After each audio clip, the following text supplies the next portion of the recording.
I'm going to show you how to play Sun Wukong in Dungeons & Dragons. Starting with the lineage, we have to go with a Hadozi. This comes from the Spelljammer book, and it is essentially playing as a monkey. And considering you're the Monkey King, that's kind of fitting. Hadozis were originally pretty overpowered to the point that D&D kind of had to nerf them a little bit. But they're still pretty awesome. They can use their feet like hands with their feature Dexterous Feet. They have a feature called Glide, which fits super well with the Monkey King because you spin around your magical staff, allowing you to fly or hover or glide much more gently to the ground. In the D&D world, this glide feature is because you have some sort of skin membrane that connects your arms and your body, allowing you to glide a little bit, but we're going to go ahead and just play this off as you spinning your staff. Additionally, you get the feature Hadozi Dodge, which is especially fitting because in the Black Myth Wukong game, it's much more about dodging than blocking. This feature allows you to take any damage that you would take from a hit and reduce it by 1d6 plus your proficiency modifier, and you can do this a number of times equal to your proficiency modifier, regaining all uses when you finish a long rest. Then before we go any further, if you like this type of content, if you like D&D related stuff, make sure to subscribe. It really helps the channel, and in fact, anything you do to interact with this video, whether it's liking, subscribing, hitting that notification bell, all that stuff, it insanely helps the algorithm. So if you want to help this channel in any way, shape, or form, do any of those things, and I would just be saying you're insanely awesome. Not to mention, those that subscribe roll more nat 20s than those that don't. But let's get back to the build. Then when it comes to a background, I would go with something like Noble because you are the Monkey King, or something else a bit more celestial, but frankly, I want something that's going to be a bit more useful. So we're going to make sure we expand our spell list by becoming a Quandrix student. This gives us skill proficiencies in Arcana and Nature. It gives us a couple cantrips, so we're going to take Guidance and Mage Hand, and we'll also get one first level spell, so we're going to take Silvery Barbs, because you're a bit of a playful trickster kind of character in most interpretations of being Sun Wukong. So shouting out some sort of insult that distracts somebody, giving them disadvantage while at the same time giving somebody else advantage, seems pretty fitting for the character. This does also give you a couple spells into your spell list as long as you have a spell list that would be very spot on for the character. Most notably Freedom of Movement, because that's very monkey-like. You also want Haste, because that just means that you're going to be able to do a lot of stuff much more quickly. And then finally Enlarge Reduce, because there's a few occasions where that's notably happened throughout the mythology of this character. Now, usually I would dive into the stats right away, but there's something very important I need to mention, because you would probably assume I would just go with a monk for this build, and that kind of makes sense because that's a lot of martial arts stuff. In fact, Goku from Dragon Ball Z is entirely based off the idea of Sun Wukong. I mean, Goku's name is Sun Goku. He rides around on a flying Nimbus just like Sun Wukong. He has a magical staff that he uses just like Sun Wukong, and both of their magic staffs even have an ability to extend and retract and do all sorts of crazy stuff. Not to mention Goku has a monkey tail and can turn into a giant ape. But there's a bit of an issue, because Sun Wukong very often has some very intricate armor, and it's very iconic for the character. And if you want to play as a monk, you can't wear any armor. So focusing on the more playful nature of the character and him being a bit more of a trickster, I want to boost up our charisma instead of our wisdom and have a point spread that looks like this. And because I want some good armor proficiency right away, with this build, I'm actually going to start with a paladin. Now, paladins get access to heavy armor right away, but the most powerful heavy armor is usually plate armor, which requires you to have a strength of 15, and we only have a strength of 14. So we're going to wind up dealing with that later, because usually you don't get plate armor until a little later in the game anyways. Becoming a paladin gives us proficiency in 2 skills, so we're going to grab athletics and religion. We get access to all weapons, all armor, and we're just going to be using a staff and heavy armor as much as possible. And then in your first actual level of being a paladin, you get Divine Sense, allowing you to sense evil or celestial stuff around you. You also get the feature Lay on Hands, allowing you to heal yourself or somebody else just by putting a hand on them and powering them with some of your divine energy. Then at second level of paladin, you get a fighting style. And I actually want to take one of the later additions to fighting styles, Blessed Warrior. This allows us to get 2 cantrips from the cleric spell list, but but they will count as paladin spells, meaning we can use our charisma modifier for it. So the two spells we're going to grab are Thaumaturgy, so you can let your voice boom out, or if you really want to do an insanely annoying monkey impression at your D&D table, you can do that, but I don't recommend it if you're in a more public place. The other cantrip I would grab is Word Radiance. This allows you to do damage to everything around you.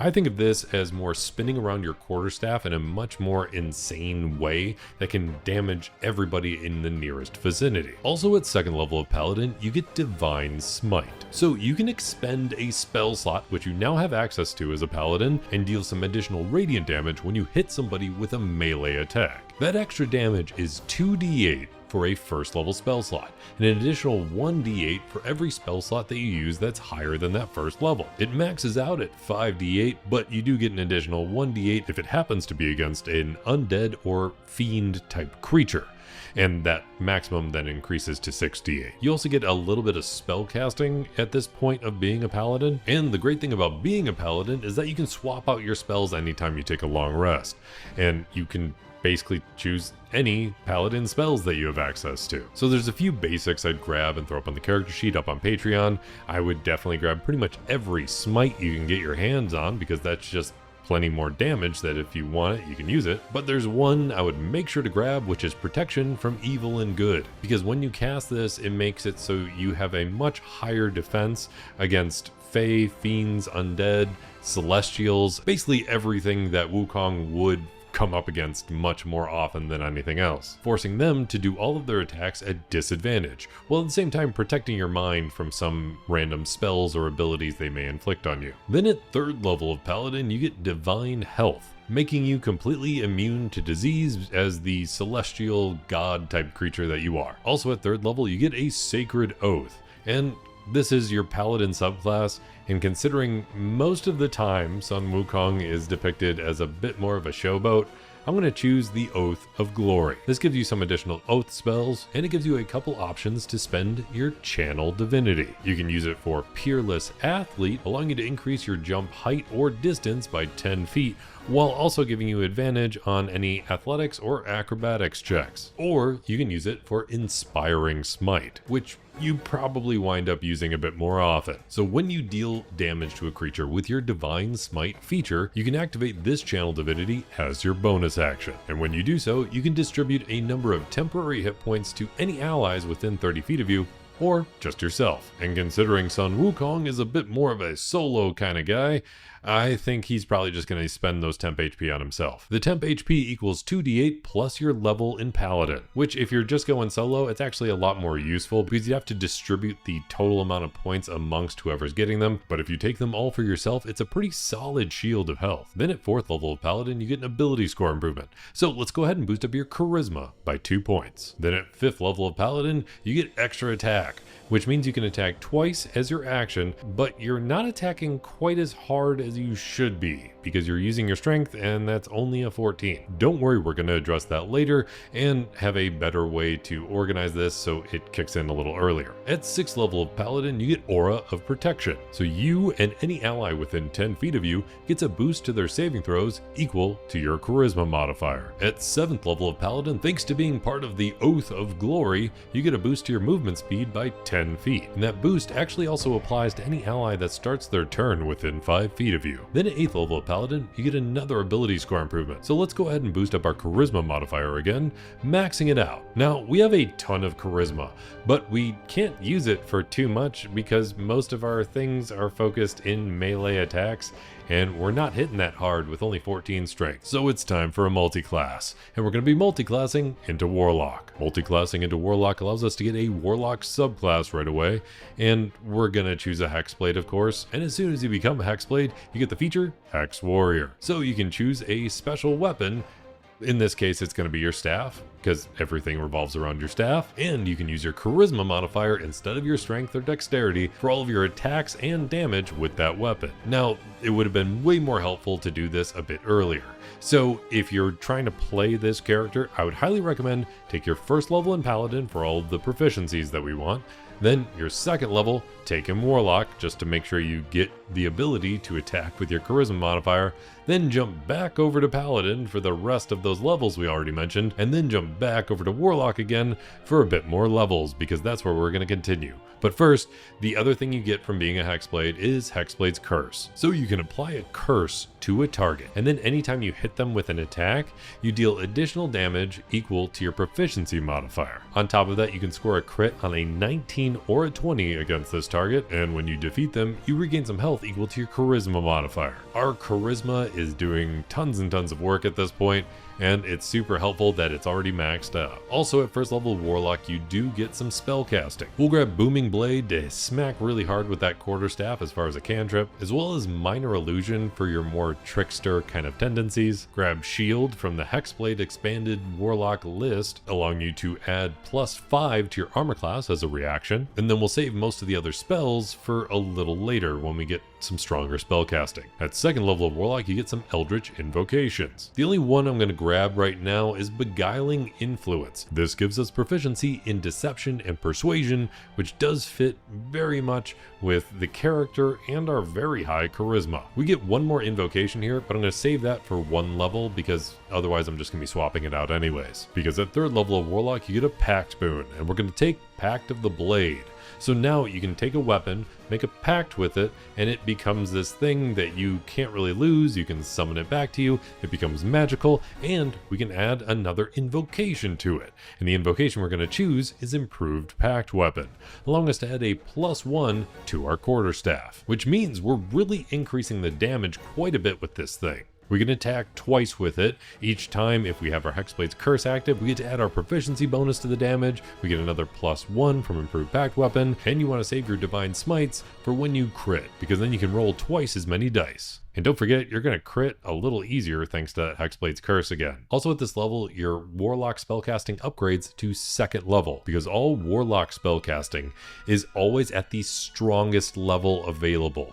They only get a couple spell slots, but they refill on a short rest, but they're always the max level available. And now we have access to second level spells, so we're going to take Blur, making it much harder to hit you, and Hold Person, because having Hold Person is just so insanely strong when you have the ability to smite, because any melee attacks against a person that's under the effect of Hold Person is automatically a crit. Then we'll top it off with Mirror Image, 1 because it doesn't require concentration, and 2 because it just really fits the character. Then at fourth level of Warlock, you get an ability score improvement, and at this point you might have access to some plate armor, but you don't have the strength to back it up.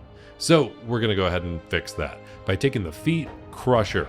This gives us a +1 bonus to either our strength or constitution modifier, so we're going to add it to strength, making it so we have that 15 necessary for any plate armor. It also makes it so when you hit somebody with a bludgeoning weapon, which a staff would be, you can push them 5 feet away from you, and if you do score a critical hit against a creature, which we are really relying on the fact that we have easier access to crits, just a single crit is going to make it so you have advantage until the end of your next turn. Then at 5th level of Warlock, you get access to 3rd level spells. So we'll make sure to grab that haste from being a Quandrix student, and we're going to go ahead and make sure we grab Fly, so you can fly around on your flying Nimbus / just your cloud. Grab Spirit Shroud because it allows you to boost up the damage of any melee attacks that you make, and it just keeps going on, and you can upcast it, and overall it's a pretty powerful spell. And then make sure to counterspell just to ruin somebody's day. Also at 5th level, you wind up getting another invocation, and we would usually have to wind up getting extra attack here, but since we already got that from being a paladin, we can actually improve our attacks a bit more by taking Eldritch Smite. So now you can double smite. Eldritch Smite allows you to boost up the damage of a melee attack by 1d8 per spell slot used. This specifically has to be a Warlock spell slot, but that's okay. You can still spend a Warlock spell slot to boost up your Divine Smite damage as well. And additionally, if the creature is huge or smaller, it gets knocked prone. Then at 6th level of Warlock, you get a Cursed Spectre from being a Hexblade. So when you slay somebody, you can actually bind their soul to your service, but we can kind of play this up as you making illusions or something. Either way, they fight alongside you, and they really help you out. And they even get a bonus to their attack rolls equal to your charisma modifier. Then at 7th level of Warlock, you get access to 4th level spells. And there's nothing really worth noting, you might as well just grab another smite that you didn't have enough levels in Paladin to grab before, but now you have access to from being a Hexblade. Also at 7th level, you get access to another Eldritch Invocation. So we're going to take Trickster's Escape. This allows you to cast Freedom of Movement once without spending any sort of spell slot, but you can still spend a spell slot to reuse it later if you wanted to. You regain the free use of this when you take a long rest. Then at 8th level of Warlock, you get access to another ability score improvement, and we're going to take another feat.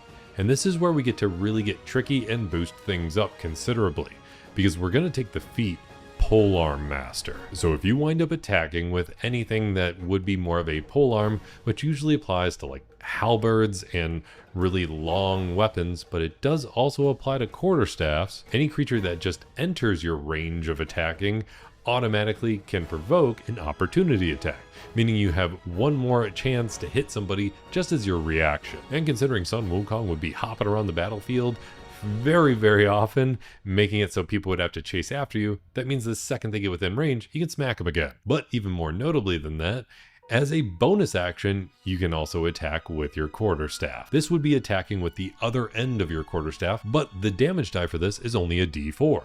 However, you can still apply all of the other modifiers. So you get to apply your charisma modifier, you can go ahead and smite with it if you really wanted to, and you can even apply your Hexblade's Curse, meaning that you get a ton of damage just with a bonus action extra little tap from your quarterstaff on the other end. But that's going to get boosted up even more in a little bit. You just got to hang on for a while. Then at 9th level of Warlock, you get another Eldritch Invocation. And we're just going to take Otherworldly Leap.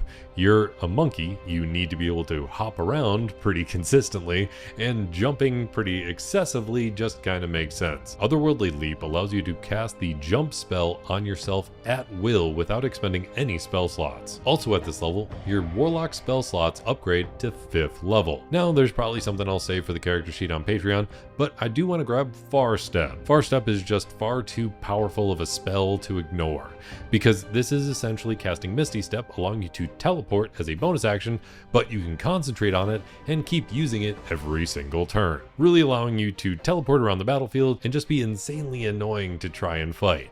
But this is also going to play well with being a Polearm Master, because you can smack somebody twice, teleport away, and then when they come at you, you can hit them as your opportunity attack because they got within range. The only downside is that you miss out on that bonus action attack that you get from your other end of the quarterstaff, but you know, you gotta have extra options in your arsenal. Then at 10th level of Warlock, you get another feature from being a Hexblade called Armor of Hexes, and this is essentially you being extra nimble and dodging around, making you next to impossible to hit. Because if somebody's under the effect of your Hexblade's Curse, they now have a 50-50 shot of missing you even when they should have hit you, because this feature makes it so the cursed target, whenever they would hit you, you get to roll a d6, and if you roll a 4, 5, or 6 on that d6, they miss, even if they crit, or even if they would absolutely hit most of the time, because it specifically says regardless of their roll, they miss. And on top of that, this doesn't use a reaction or anything, so you can just do it on every single attack coming at you from that cursed target. Then at 11th level of Warlock, you get a Mystic Arcanum,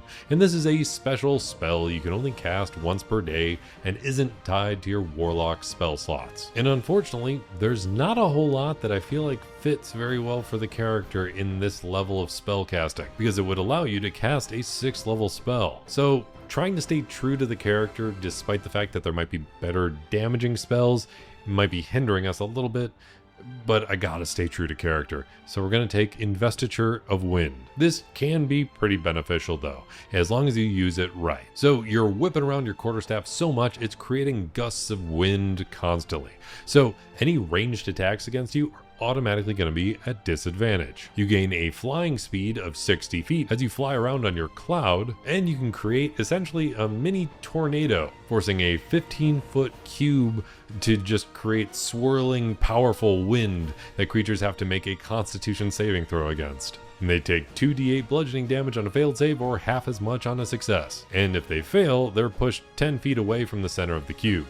This only costs you an action to do, but you can do it every single action if you want to. This does give you at least a little bit of AoE damage. Then at 12th level of Warlock, you get an ability score improvement and an Eldritch Invocation. And this is where your power kind of really kicks off. I know it's the very end of this build, but you can mix up these levels and how you multi-classed however you want. So we're going to keep the ability score improvement very simple. We're just going to take Tough. This gives us an extra 2 hit points of health per level of this overall build. But the Eldritch Invocation that we get is where things get really interesting, because we can grab Life Drinker, allowing us to add our Charisma modifier to any attacks that we do with our packed weapon again, meaning that we can add our Charisma modifier twice to every attack that we're doing, meaning that we have a plus 10 to the damage. Add another plus 1 from your improved packed weapon, add another plus 6 from your proficiency bonus to any cursed targets thanks to your Hexblade's curse, and you can do a double smite against them, doing an insane 68 damage from your Eldritch Smite